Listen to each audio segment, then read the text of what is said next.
Support for Consider This is provided by the University of Nebraska at Omaha College of Communication, Fine Arts, and Media.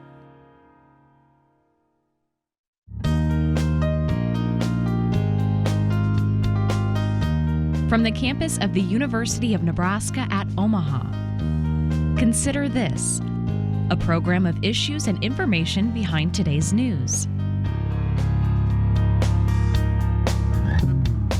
These phone numbers become pirated by people who don't always have the best intentions. Hi everyone, I'm Kathy Wyatt. Welcome to this week's edition of Consider This. Our topic, phone spoofing. Here to talk more about it are Tim Schramm from the Nebraska Public Service Commission and Ryan Sothen, Outreach Coordinator for the Nebraska Attorney General's Office. Thank you both so much for being here and welcome. Thanks for having us. Thank you. You bet. Tim, we're going to start with you for those who missed it. Whose voice started off our program? State Senator Steve Halloran from District 33. Okay, and he is talking about something called phone spoofing. How do you define it? Spoofing is a practice where the calling party uses technology to mask their number and falsify the call from another party by changing their caller ID that the caller sees. Okay, so tie that then back to Senator Halloran. Senator Halloran introduced and sponsored in this legislative session LB 693. Okay, and so while he was not able to join us today, we did want to start off the program that way. We're really going to be talking more about how all of this works and then what consumers are going to be able to do. So before we really get started though, Tim, I want you to talk to us, what is the Nebraska Public Service Commission? The Public Service Commission is a state constitutional agency that was created in the late 1800s by the Nebraska legislature. By ballot initiative in the 1970s, the name was changed from the Nebraska Railway Commission, which had originated, to the Nebraska Public Service Commission. And we're the state regulatory authority for landline telephones, grain elevators, natural gas, oil pipeline siting, transportation, modular and manufactured housing, and some other things.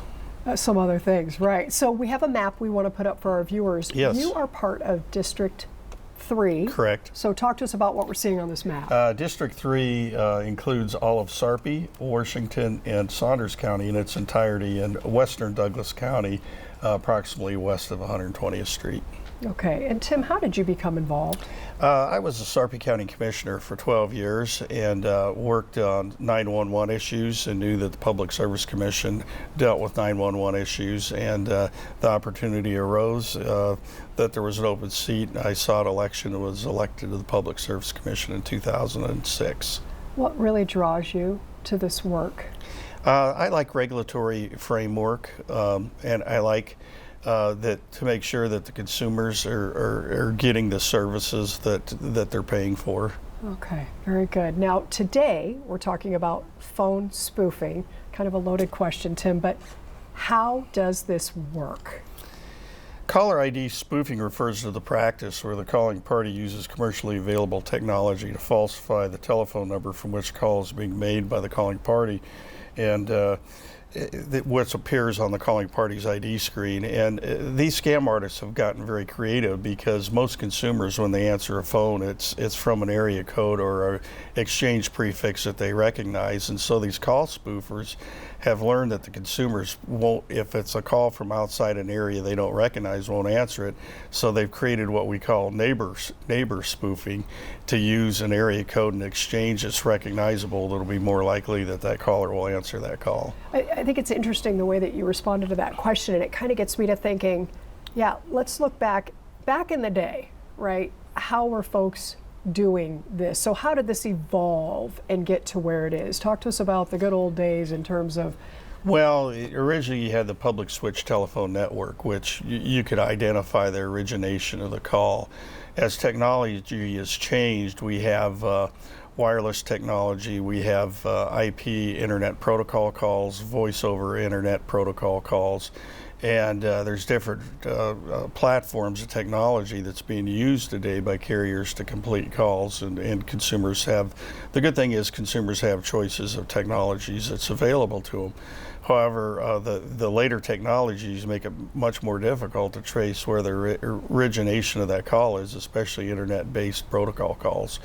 And that's why this is a difficult issue, because a lot of these scammers and spoofers are originating these calls from outside the United States, outside of enforcement of U.S. jurisdiction. Well, and we're going to talk more during this program about how this impacts the consumers. But as you're talking, I'm thinking, okay, your job is pretty challenging. You guys have to keep up with all of this technology in order to be able to articulate it to people. And one thing like I need me. to clarify, yes, what our responsibilities were at the Public Service Commission. Generally speaking, the state public service commissions deal with intra-state matters. If it's interstate, crosses state lines, it's federal, it normally falls to federal jurisdiction. You still have to be up to speed on the technology. Correct. And the changes in technology, because people like me are going to be asking you about this, right? So with that changing, your knowledge base obviously has to grow too. It's a moving target. I would say so. So you referenced scammers. Who else is using phone spoofing, Tim? Well, what we traditionally call robocalls, and those are calls that are being used by people that have legally assigned numbers and are using it for marketing or sending political messages. I know consumers get a lot of those, and those calls. And sometimes I know school districts use robocalls to notify parents of activities, of events changes, physicians to reaffirm appointment times. And so that's what makes it difficult, is the fact that you want the legitimate calls to be completed, but you don't want to block all the calls being completed, because there are some legitimate calls that need to be completed to the consumer. Well, absolutely. And then for those that don't need to be completed, and you think about these people, they got to work pretty hard to try to figure out a way to get into people's lives who don't really want them there, right? So, you know, when you're thinking about all that's involved in trying to figure out how you're able to scam somebody, that can become pretty technical, pretty difficult. Yes. Where are people picking up on this stuff? Oh, you know, I've heard of, you know, probably the number one thing I hear about from my constituents is, can't you do something about these unwanted calls? And I sympathize with them. And as I stated, there's various forms of technology, and the FCC and the Federal Trade Commission's both working very hard, and I know the states are doing what they can too. But it's you know, it's that they try to falsify, use a false message to defraud an individual, and that's where it really crosses the line. Yeah, and we want to show an example to our viewers. For anybody who's watching today and hasn't really heard of this phone spoofing, we want to apply what it is that you've shared with us up to this point. So let's take a look at this clip. Then he ramps it up, showing us what a real criminal would do, and calls my mom as me, again from his phone. Hi, Jeff. Hey, Mom, real quick, I need your social security number and fill out some beneficiary forms. Can you help me out real quick? What? I've got this beneficiary form. I just need to fill it out. What's your social security number real fast? Great. Thanks a lot, Mom. Love you. And now you have it. That's it. I've got a social security number. Okay, so one of the questions that I hear after folks see something like that is, how on earth can this be legal? How do you respond to that, Tim? Well, the federal government and states have recognized that through the truth of the Caller ID Act of 2009, which prohibits anyone from transmitting misleading or inaccurate caller ID information, which is spoofing, with intent to defraud, cause harm, or to wrongfully obtain anything of value. Yeah, because I would liken this to identity theft in some ways. You get a hold of somebody's number, you're acting as though you're them, you're getting somebody to pick up a phone. I mean, am I off base there? No, their intent is to get information that they would not normally be privileged to. Yeah, so then the question becomes, before we get to you, Ryan, right? So, well, we'll get to you, Ryan. So as you're listening to this whole conversation, tell us what you're thinking at this point. As I'm listening to this conversation, it's a technology-born problem that is going to take technology to solve. And so we want to actively promote, advocate for the carriers to be able to deploy the technology that will help the consumers, and then allow them to advance those solutions through marketing and communications so that we can increase consumer awareness of what they can do to self-serve in addition to what the carriers can do, so that we can eliminate this problem overall. Well, and the basis for all of this is probably the calls that you guys are receiving there. Tell us what a typical day in your world is like, especially in terms of phone spoofing. People are calling you and they're saying, here's what's happened. I mean, give us some examples. We do run a consumer mediation center in Lincoln, and we handle roughly 1,000 calls a month. And overwhelmingly, the #1 complaint is imposter scam calls. Someone pretending to be someone they're not, calling a vulnerable adult to tell them a story with urgency applied in order to get them to take action. What is the action that they desire? To make some form of immediate payment to either claim the offer too good to be true or alleviate the threat that is too compelling to ignore. And by that, a good example would be this spate of IRS-related scam calls that say you have a past due tax obligation, and if you do not pay, then you will be arrested. Spoofing can be as specific as to spoof an actual Washington, D.C., a U.S. Treasury, an IRS telephone number, so that you believe, based on the caller ID, that this is a valid call. And that puts you on your heels, and now you're reacting rather than carefully thinking through, wait a second, the IRS doesn't make telephone calls.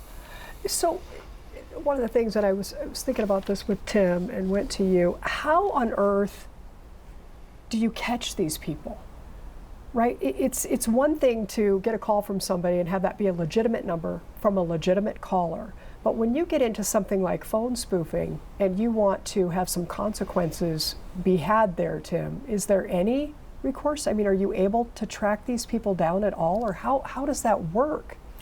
Well, I know the FCC has worked very hard, and I mentioned the 2009 Act. Yeah. But as stated, it is technology-based, and the solution, probably the most efficient means of dealing with it, is a technology-based solution. And like I said, the carriers are working very hard, but like I stated earlier, the calls that are being originated from outside the United States makes it very difficult.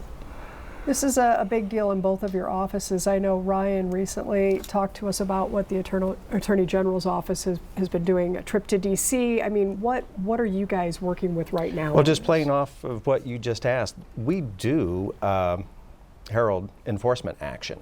And we've had a good record acting on our own, acting in concert with other state attorneys general, or acting with other regulatory and enforcement agencies. Two recent cases that come to mind, I think all of us have heard from a Florida-based cruise line.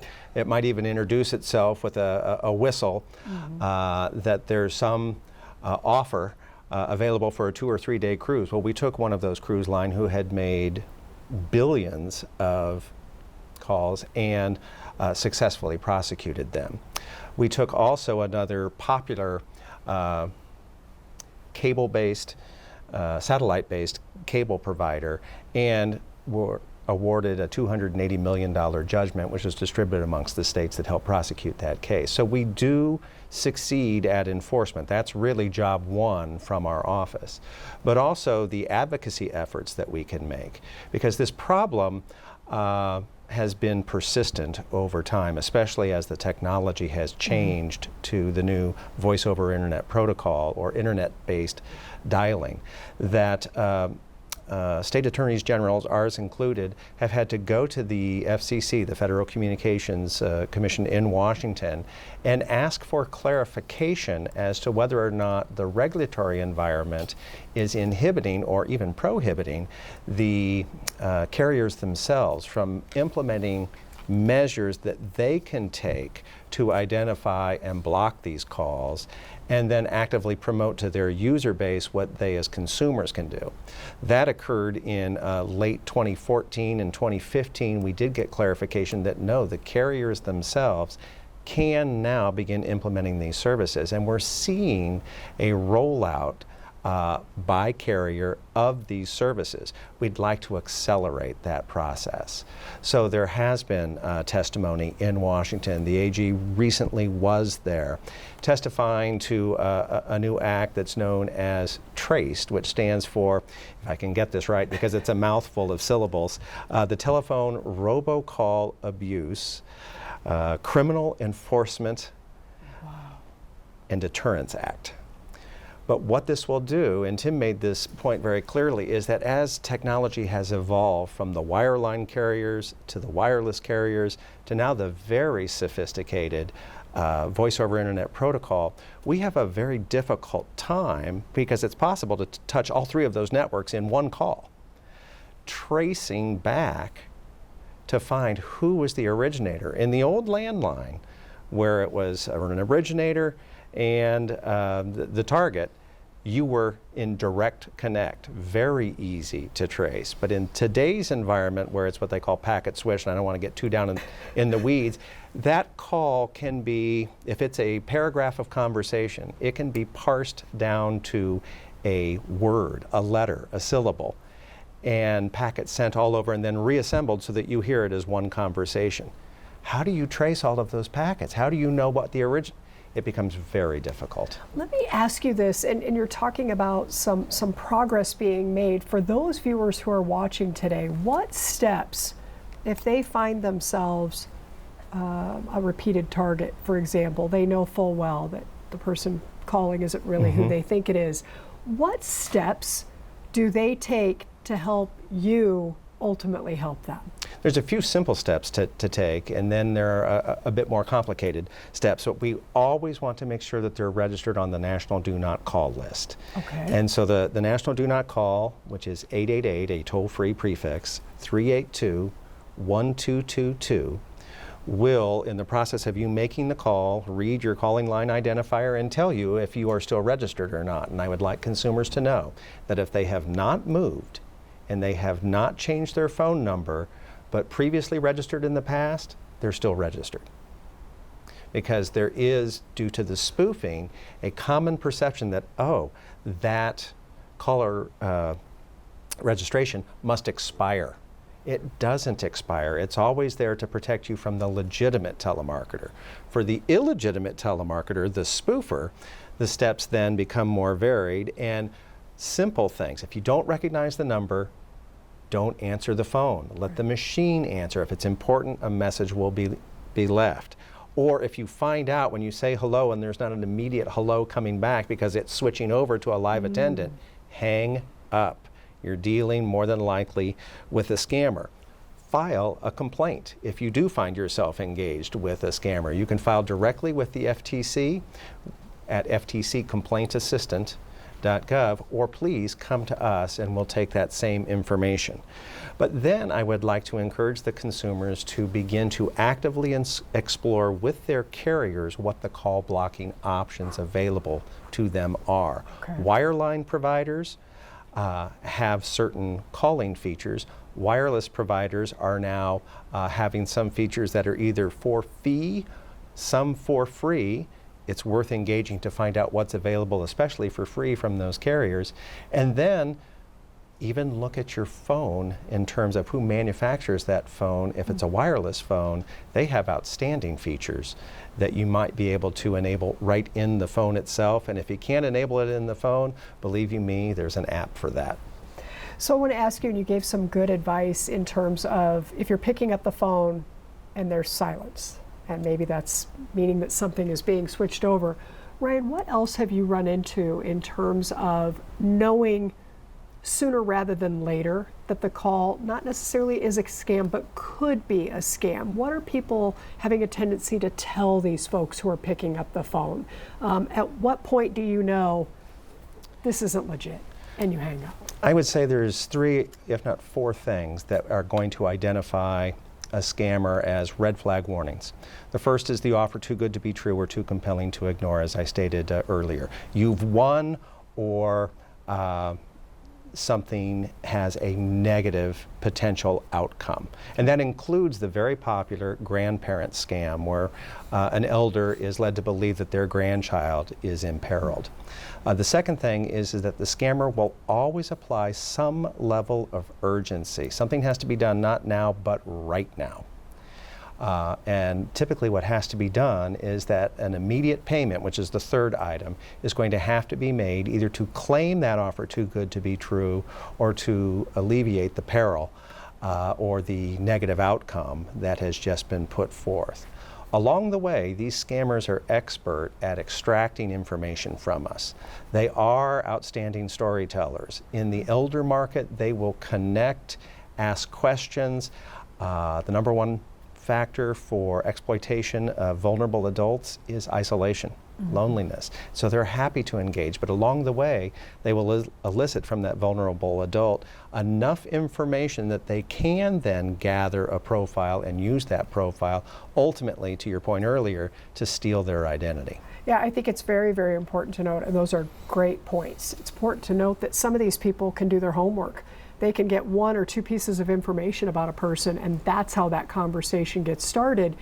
You couple that with people feeling isolated, they're alone. Sometimes they just want to talk to somebody. Precisely. Right? So I want you to speak, Ryan, to families out there of those particularly vulnerable populations who still have their phone. They want to be connected to the world, right? Would you have advice, or what advice would you offer family members who are coming to visit those loved ones who have the phone? Is there something they can be doing to check the phone, questions they can be asking their loved ones, just to try to figure out, maybe before it's too late, that somebody's made a call? I think there are things that you can do, particularly in the scenario which I'm going to interpret as still in the wireline environment. It seems that in the environments where I'm talking to seniors, that the majority still maintain that wireline phone, the old Bell system type of copper wire based landline phone. There, I would not hesitate to contact their telephone operating company and inquire about free calling features. These calling features are also listed in the front of the phone book if the senior happens to maintain a phone book. But calling features that we have found very, very popular and that I have used in my parents' lives are such things as anonymous call rejection, which any phone that shows up on a caller ID, any phone number that shows up sans that phone number, so it's showing up as caller unknown, out of area, private caller. Anonymous call rejection blocks those who are blocking their caller ID. And it encourages them to input their telephone number, their 10-digit telephone number, if they want to be connected to the calling party. Then, if it's a scam call, such as Rachel from Card Services, this is your last chance to reduce your credit card interest rate. If you want to block that number, though it may be spoofed, there is selective call rejection. That's a different star code that you would enter into the phone, but then you can, after that star code, input the 10-digit telephone number, and that call is permanently blocked from ever calling you again.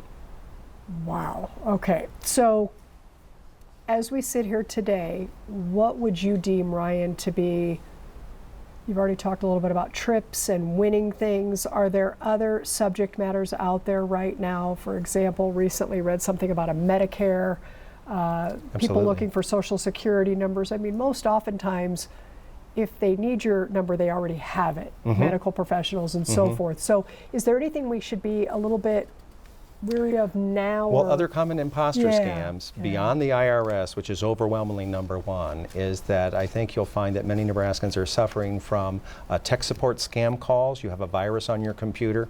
We'll prove it to you. All we need is access to your computer.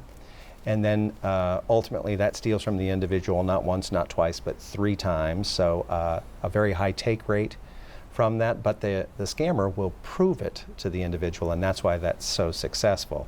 It's kind of a false positive that they prove. And then the other is the grandparent scam that I had mentioned earlier, where it's grandma, grandpa, it's me, I'm in a foreign country, typically Mexico it seems, and bad things have happened to good people, I'm in jail and I need your help to be sprung from jail. Don't tell mom, don't tell dad, they'd be so disappointed. Send money. Okay, thank you. And the minute we have remaining, Ryan, if people are going to turn off their televisions here and talk about this program, what's the biggest thing they should be hitting in order to help avert this? I would inquire of the carriers themselves, if not the phone manufacturer, what current blocking services are available to them. And I would take that as a stopgap in the short term, so that as we rally the resources in the long term in working with the regulators, the federal agencies, and the carriers at a national level, we will more than likely prevail in providing more consumer-friendly services that make this automatic. Wow, thank you. Okay, Tim, final thoughts. Well, this is a large issue nationally and to the states.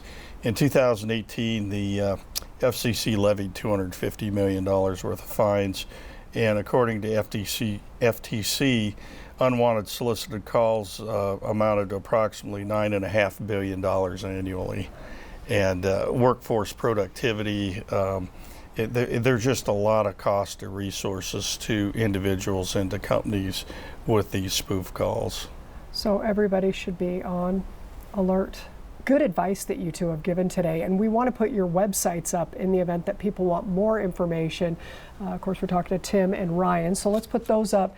psc.nebraska.gov and ago.nebraska.gov. Thank you so much for being here and sharing your time and your expertise. Great advice for folks. Thank you. Best Thank wishes you for to having you. us. Thanks for the students who are working so hard behind the scenes, for our viewers for watching. As we close, a look at the final days of a skating rink in Omaha, as seen through the lens of Ashanti Allen, a senior right here at UNO. We'll see you next week.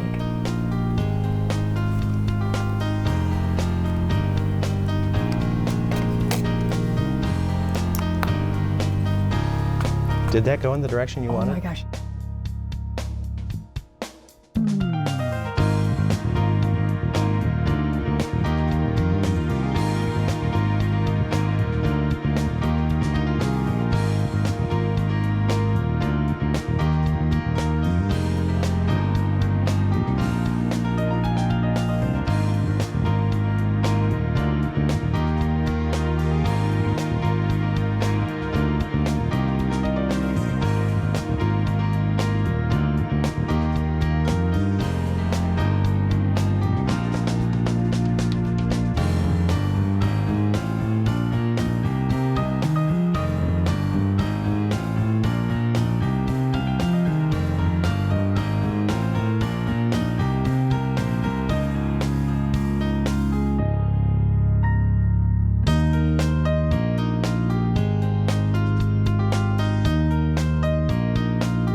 Consider This is an issues and information program produced by UNO Television.